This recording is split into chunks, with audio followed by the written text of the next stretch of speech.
Ang araw mga kabugis, ako muli si Lito. Welcome kayo sa akin channel, Magallanes Garden. Papakita ko sa inyo yung ginawa ko na parang jar na gumawa ko ng form na alambre. Ginawa ko parang jar. Saka ko tinalian ng mga bougainvillea. Mag-trim na tuloy tayo ngayon. Papakita ko tuloy sa iyo yung mga na-triman ko at saka yung mga bagong trim ko. At yung mga may namumulaklak na rin. Pagkayo dito. Medyo namumulaklak na, pero hindi ko kasi siya naisagad ng trim nung una. O ayan, dito niya. Ito yung pinaka kuha na yung jar ito. Yung pinaka leg niya. Dito yung ibabaw niya. Nakita niyo bilog na bilog yung mga bulaklak dito. Pero dito medyo umangat siya. Dapat na-trim pala na agad na ganun.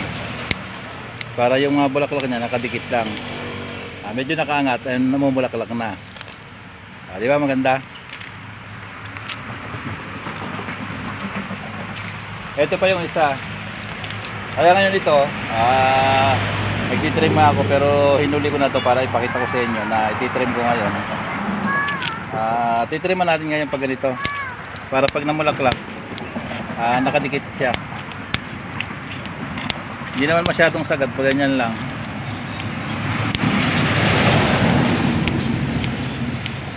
Ito hanggang nagtatagal ito, mapupuno ito.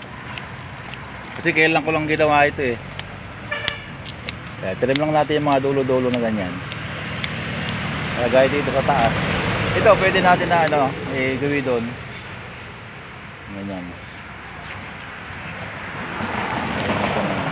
Kasi yung pinakapuno niya nandito. Trim lang natin. Para makita natin yung pinaka-form niya.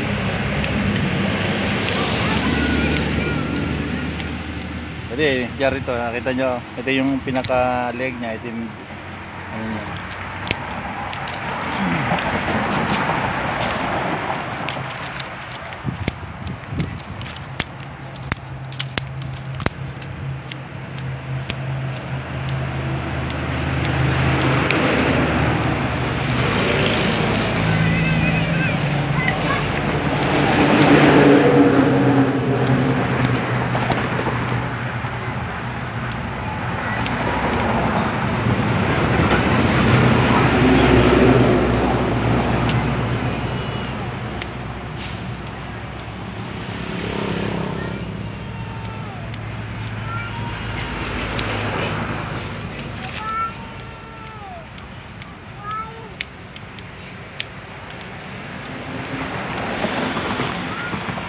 Diba nag-form na?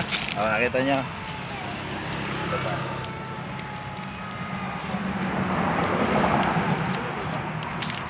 Dito rin kasi mga tinitrim ko din ito mga ito.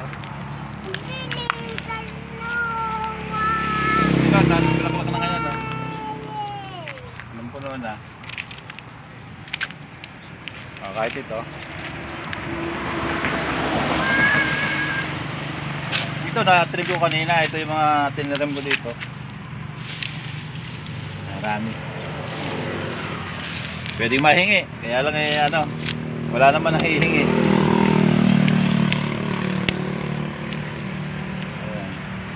Kasi pagka hindi masyado na trim, mapapansin nyo na kukunti yung mga sanga niya.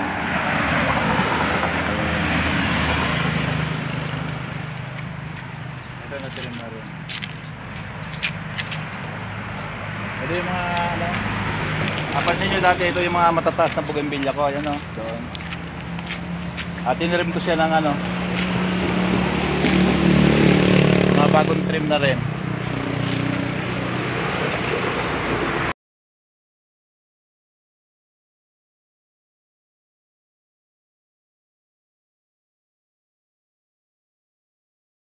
Ito medyo daan niya. Ayan, pinaliit ko na lang siya na malalaki dati dito namumulaklak na rin, gaya dito din. Namumulaklak na rin to. Pero kanina mga pinagtitrim ko. Marami yan, mga pinagtitrim ko.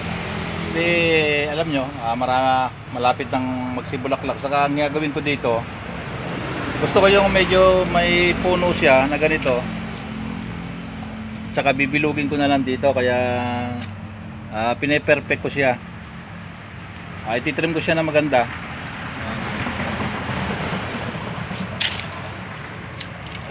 Mga bagong trim, di ba?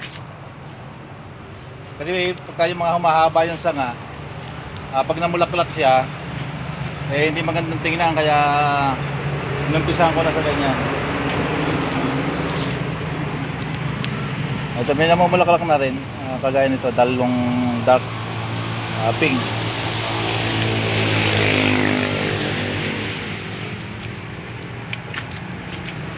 Dito, napansin nyo ito, alaga siya sa trim, ang gandang tingnan, di ba? Kaya halos sabay-sabay lang sila dito niyan eh. Kaya lang ito naalaga sa trim. Kaya dito namumulaklak na rin.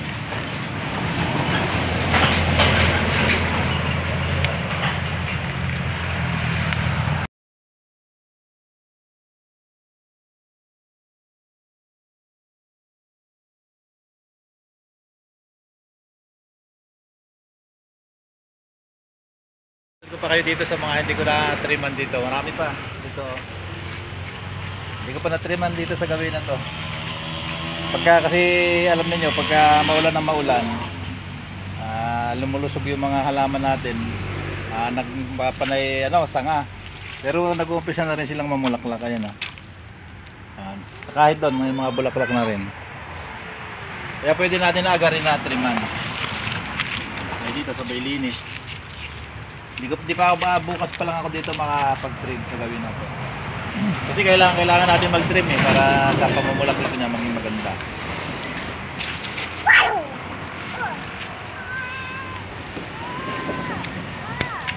Magaya dito grafted ito. Ayan. Trim na natin.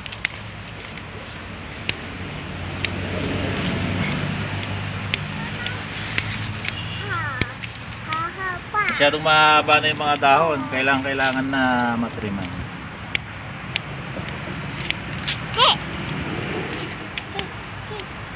Hindi naman yung sagad-sagad.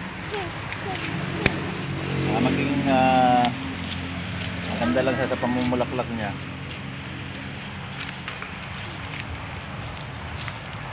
Ito pa.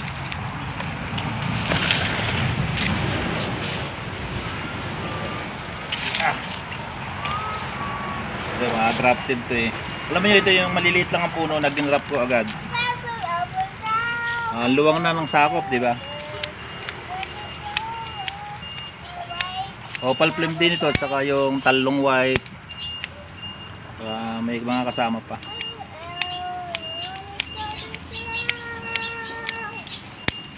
Ito, bulaklak na. Kaya mas maganda kung matriman.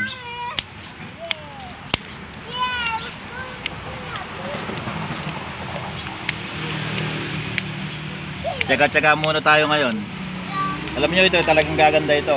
Malapit na. Nagsisipamulaklak na. Dapat matrim ng maganda, di ba? Ito, nakita niyo. Mayroon lang isang puno dito. Ginrap ko dito. Kaya lang single lang. Ito yung pinaka tali niya. Maganda na yung forma niya. Kailangan trim lang ng konti.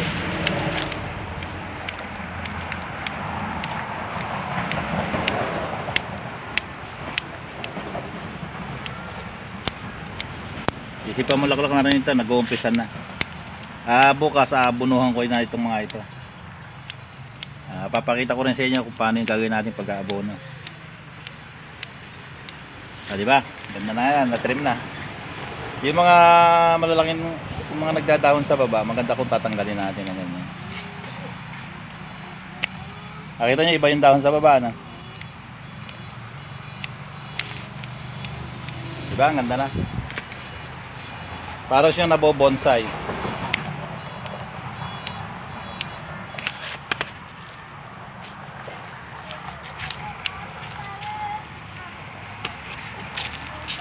Pa.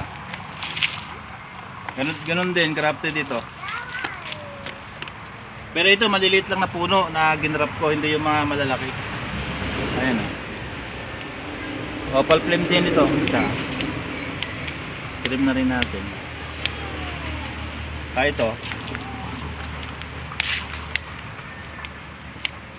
Magupit-gupitan lang ng konti. Nakita ninyo na laki ng pinagbabago, di ba? Gandang tingnan. Lalo yung mga variegated, kahit na walang bulaklak, maganda pa rin, di ba?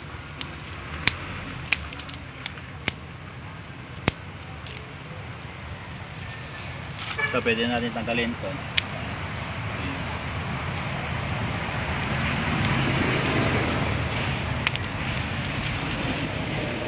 Ganda na ng forma ngayon, di ba? Uy, ang mulaklak yan, maganda na. Marami pa dito. Marami pa akong gagawin dyan. Hanggang dito na lang ang video ko ito. Pinakita ko sa inyo kahit na wala pang bulaklak itong mga ito. Kasi kailangan natin triman. Yung mga nagsisihaba, yung mga sanga na ganyan, triman lang natin. Napakadali lang naman eh, sandali lang natin triman. Pag namulaklak ay maganda na siyang tingnan. Kasi pagka malapit na, mamumulaklak na, alam nyo may talagang may season na namumulaklak itong mga bougainvillea.